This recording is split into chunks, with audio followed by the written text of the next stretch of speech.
Você já teve aquela dúvida do que dá mais retorno, ações ou fundos imobiliários? Talvez você já tenha ouvido falar, na fase de acumulação é melhor tu ter ações porque elas têm mais retorno, e aí depois tu quiser, na fase de aposentadoria, migrar para fundos imobiliários, aí tu migra para ter aquela renda mensal. Mas será que é mesmo assim? Nesse vídeo eu vou usar o mercado americano porque ele tem mais histórico, especialmente quando a gente fala de fundos imobiliários. Aqui no Brasil é muito recente ainda, mas eu também vou dar uma pitadinha no mercado brasileiro e eu vou te mostrar se realmente ações sempre ganham de fundos imobiliários, ou no caso dos REITs. Bem-vindos ao Investir Preciso, meu nome é Felipe Carvalho. Eu vou analisar dois REITs que basicamente dá para dizer, entre aspas, que são os fundos imobiliários do mercado americano, e eu vou comparar eles com IVV, que é um ETF do mercado americano que replica o principal índice do mercado americano, que é o S&P 500. E os REITs têm a semelhança com os fundos imobiliários, que eles pagam regularmente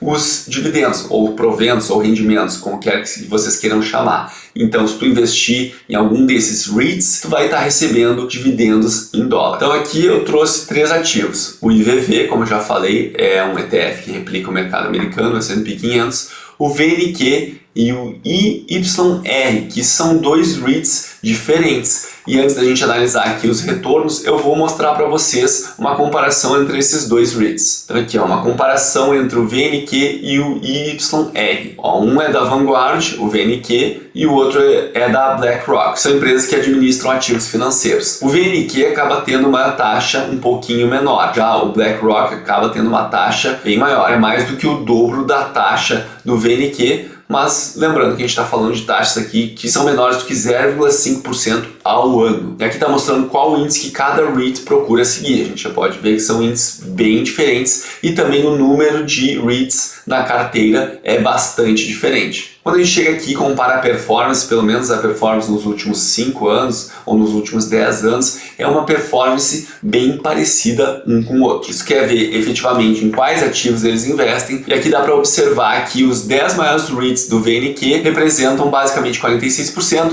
o que é muito parecido com os 43,64% que os 10 maiores REITs do IYR representam na carteira desse ativo. Aqui eu trouxe a lâmina do IYR para explicar onde que ele investe. Basicamente é nos Estados Unidos, no mercado imobiliário, e pode também investir em ações e em REITs, não é só em REITs. Para ser REIT, basicamente ele tem que distribuir 90%, se eu não me engano, de todo o seu lucro. E aqui o Google basicamente está mostrando que tem que distribuir no mínimo 90%. Então é bem parecido com os fundos imobiliários no sentido que eles têm que distribuir basicamente tudo que fica ali depois no final de todas as suas operações. Uma das diferenças bem grandes é que só que os REITs eles podem pegar bastante dívida, coisas que os fundos imobiliários eles têm que fazer algumas manobras para conseguir pegar alguma dívida. Eles não podem simplesmente ir lá e ir no banco e pegar dívidas para se financiar, para crescer de forma mais rápida. Vamos voltar para o gráfico aqui. Então, se eu pegar e botar um ano, pode ver que o IVV acaba ganhando. Na verdade, estão todos negativos, mas o IVV está menos negativo. Se eu botar 3 anos, olha, parece que o IVV ele deu uma decolada de janeiro de 2020 até 2022, e a gente sabe que nesse período aqui que teve a pandemia, as ações de tecnologia elas tiveram valorizações muito grandes e elas puxaram para cima o índice do S&P 500. Ao passo que muitos setores que os REITs investem, como daqui a pouco shoppings, aluguéis, coisas físicas, sofreram bastante. Então, por isso que teve esse descolamento nos períodos dos 3 anos mais recentes. Se a gente vai para 5 anos, esse descolamento ainda acontece. 10 anos também se mantém. A gente vê que daqui a pouco entre os REITs eles estão mudando de posição. 3 anos o VNQ estava na frente, em 1 ano o IYR está na frente, em 10 anos o VNQ está na frente, em 20 anos o IYR está na frente do VNQ, mas ainda perdendo para as ações. Mas se eu pegar todo o período aqui, ó, que aqui está partindo de 2002 até 2022, então basicamente 20 anos. Mas se a gente só aumentar 2 anos, ou seja, começar pegando dos anos 2000 até 2022, olha como o resultado é muito maior para o IYR.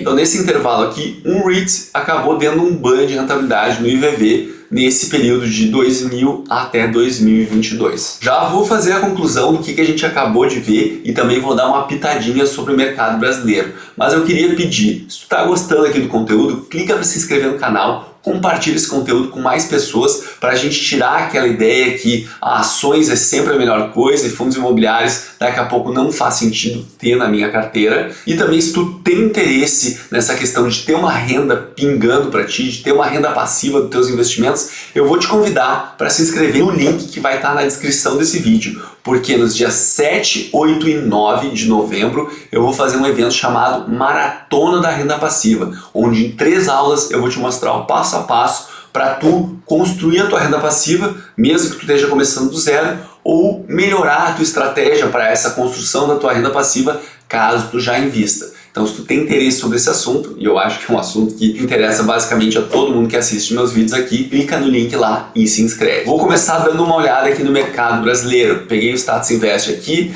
e vamos analisar o Ibovespa com o IFIX. Então, nos últimos 2 anos, o Ibovespa está tendo uma rentabilidade bem maior. Nos últimos 5 anos também. Agora, se a gente pegar 10 anos, olha, a gente já pode ver que teve períodos que o IFIX tinha rentabilidade superior ao Ibovespa e que agora, no finalzinho desse período, o Ibovespa está ganhando mas por uma pequena margem. E se eu chegar aqui e mostrar agora no mercado americano também para vocês, esse relatório que o banco JP Morgan faz é excelente, tem vários gráficos, várias informações, e esse gráfico aqui eu acho muito interessante, porque ele mostra por retorno quais classes de ativos tiveram os melhores retornos no período analisado, no caso aqui de 2002 até 2021. Aqui na legenda ele explica o que ele usou para representar, para ser o representante de cada classe de ativos. Aqui no caso dos REITs, ele usou como representante da classe de ativos aqui, ó, The REIT Equity REIT Index. Então ele usou esse índice aqui para dizer que esse é o retorno dos REITs, que foi esse retorno que ele está apresentando aqui, de basicamente 11,2% ao ano, e acabou ficando acima de todas as outras classes de ativos, inclusive de ações. Qual que é a moral da história então? Não acho que faz sentido tu só investir em ações ou tu só investir em fundos imobiliários. Para tu realmente ser um investidor ou investidora completa, tu tem que investir em diferentes classes de ativos. Assim tua carteira vai estar muito mais protegida em termos de risco e também tu pode aumentar o teu potencial de retorno.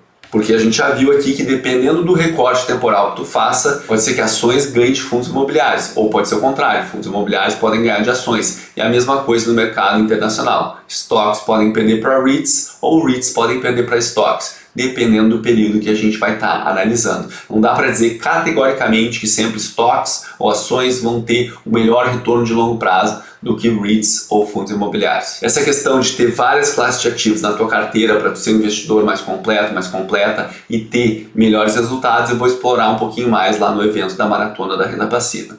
Mas eu queria saber agora, o que tu achou desse vídeo? Se tu se surpreendeu com esses dados, pode comentar abaixo as tuas impressões, que eu leio todas. E lembre-se que investir é preciso. Um grande abraço e até a próxima.